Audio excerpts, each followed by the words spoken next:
Hi guys, welcome to our channel. இப்போ இந்த பதிவில் நாம் பார்க்க போகிறது படித்ததில் பிடித்தது. ஒரு சில வரிகளை இதெல்லாம் நான் சொல்கிறேன் உங்களுக்கு. அதில் உங்களுக்கு எது பிடிச்சிருக்குதுன்னு கட்டாயம் கமெண்ட் பண்ணுங்கள். நானும் சாமியை பார்த்தேன், ஆனால் மற்றவர்கள் சொல்லும் மாதிரி கிடையாது. அவள் அழுக்கு துணியிலும் அடுப்பங்கரையிலும் தான் இருந்தாள். ஒருத்தவங்க இலகுவாக இருக்கிறார்கள் என்று இஷ்டத்திற்கு வளைக்கக்கூடாது. உடைவதற்கு வாய்ப்பு இல்லாவிட்டாலும் கட்டாயம் உருமாறி விடுவார்கள். சர்க்கரை கொட்டியதும் எங்கிருந்தாலும் ஓடிவரும் எறும்பைப் போல ஒரு அன்பை சம்பாதியுங்கள். எப்பொழுதும் சர்க்கரையாக தான் இருக்க வேண்டும் என்றில்லை, சில நேரம் எறும்பாகவும் இருங்கள். ஒருவர் கேட்டார், வயதுக்கும் வாழ்க்கைக்கும் என்ன வித்தியாசம் என்று.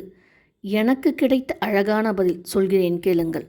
அன்புக்குரியவர்கள் இல்லாமல் கழியும் காலம் வெறும் வயது. ஆனால் நம் அன்புக்குரியவர்களுடன் செலவிடும் நிமிடங்களே உண்மையான வாழ்க்கை. ஹாய் கைஸ், இப்போ நாம் பார்த்த படித்ததில் பிடித்ததில் உங்களுக்கு எந்த வரிகள் நெஞ்ச தொட்டது, எந்த வரிகள் உங்களுக்கு ரொம்ப ரொம்ப பிடிச்சதுன்றதை கமெண்ட் பண்ணுங்கள். தேங்க்ஸ் ஃபார் வாட்சிங். உங்களுக்கு வீடியோஸ் பிடிச்சதுன்னா கட்டாயம் லைக் பண்ணுங்கள், சப்ஸ்கிரைப் பண்ணுங்கள்.